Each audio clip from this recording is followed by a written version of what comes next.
The sound of silverware clinking against porcelain filled the air of the Iron Oak, a popular downtown restaurant known for its late-night crowds.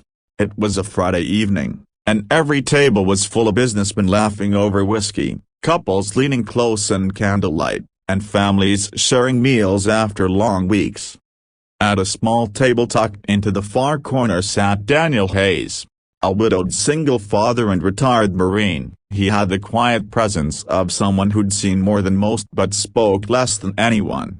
His hair, touched with gray at the temples, was cropped short.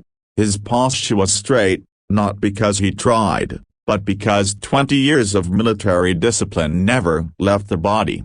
Beside him sat his 9-year-old daughter, Lily, who was busy coloring on a kid's menu with crayons.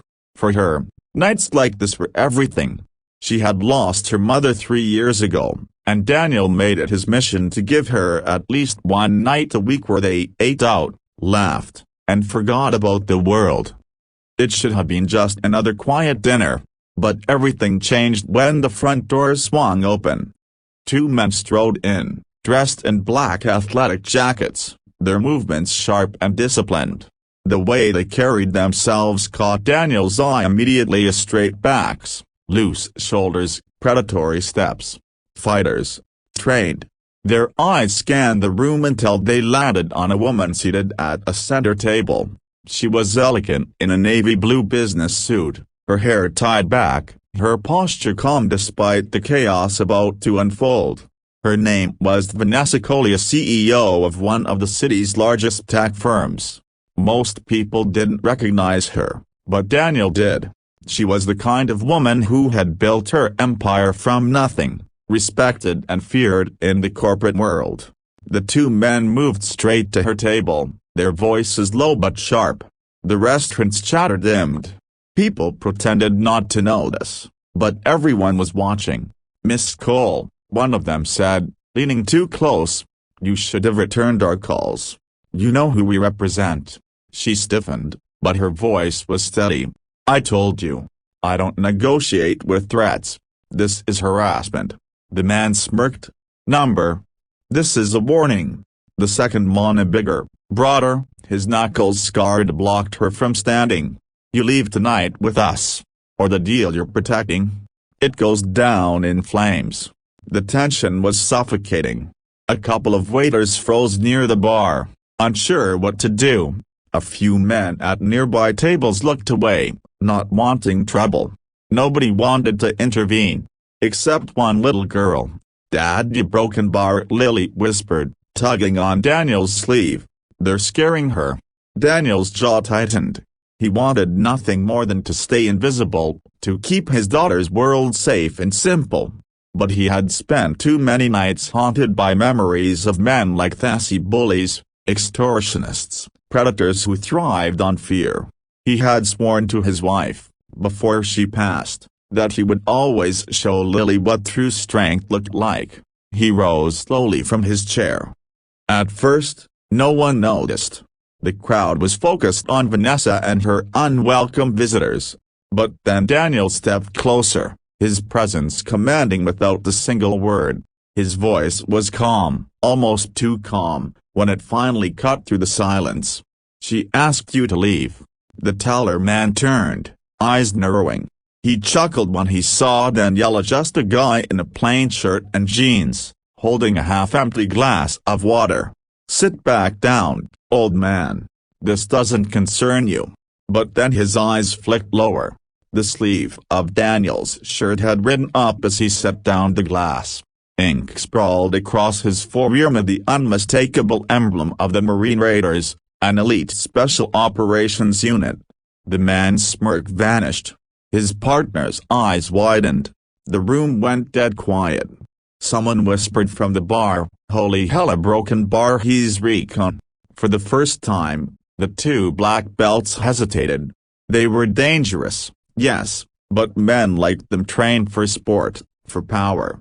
Men like Daniel? They trained for survival, for war. Still, the bigger one puffed his chest. "Doesn't matter who you were. This isn't your fight." Daniel's voice deepened. You put fear into unarmed people in public. That makes it my fight." The moment cracked like lightning. The bigger man lunged, his fist aiming straight for Daniel's jaw. Gasps rippled through the crowd. But Daniel moved faster than anyone could follow. He sidestepped, caught the man's wrist, and twisted an armbar lock so clean and efficient it made the man drop with a grunt of pain. The other attacker swung a kick, sharp and practiced, but Daniel absorbed it, sweeping his opponent's leg with a single motion. It was over in less than 10 seconds. The two black belts lay on the ground, humiliated and struggling to catch their breath. Daniel stood above them, calm as stone, not even out of breath. He crouched low, his voice a razor's edge. "You walk out that door. You never put your hands on her again. Or I promise you'll wish I had let you finish your dinner in peace tonight." The men scrambled to their feet, muttering threats they didn't believe themselves, and rushed out of the restaurant. The silence that followed was heavier than before. Then, slowly, applause broke out. A few people stood, clapping hard. Others shouted words of thanks. Vanessa stood, her composure returning, though her eyes shone with something more vulnerably gratitude.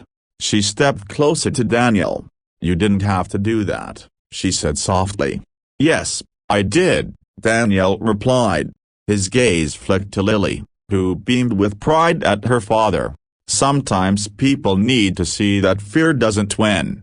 Vanessa hesitated, then extended her hand. "Broken Bar? Hayes. Daniel Hayes." Recognition crossed her face. "I know that name. You're the veteran who organized that community center for vets on the east side." Daniel gave a modest shrug. "Just trying to make a difference where I can." She smiled faintly. "You did more than that tonight. If you ever need support, a financial, corporate, whatever it may be, call me. Men like you remind me why I fight as hard as I do." Daniel simply nodded. "Appreciate it. But the only one I'm fighting for these days is a broken bar." He glanced at Lily, who was clutching her crayon drawing proudly. "A broken bar is sitting right there." That night, as father and daughter walked home under the city lights, Lily slipped her hand into his. "Daddy," she said, her voice small but full of awe. "Were you scared?" Daniel smiled, squeezing her hand gently. "Of course I was. Being brave doesn't mean you're not scared. It means you choose to do what's right anyway." She nodded thoughtfully, as if engraving the words into her heart. And as the city buzzed around them, Daniel realized something. His battles weren't behind him, they had simply changed. No longer fought in deserts or jungles, but in quiet acts of courage his daughter could see, moments that taught her strength wasn't about violence, but about standing tall when it mattered most. The message was clear: heroes aren't just the ones who wear uniforms or command companies. Sometimes, they're the quiet ones in the corner, single dads, veterans, people who carry invisible scars but still choose to protect, to love, and to inspire. Because courage isn't the absence of fear. It's the decision to act in spite of it.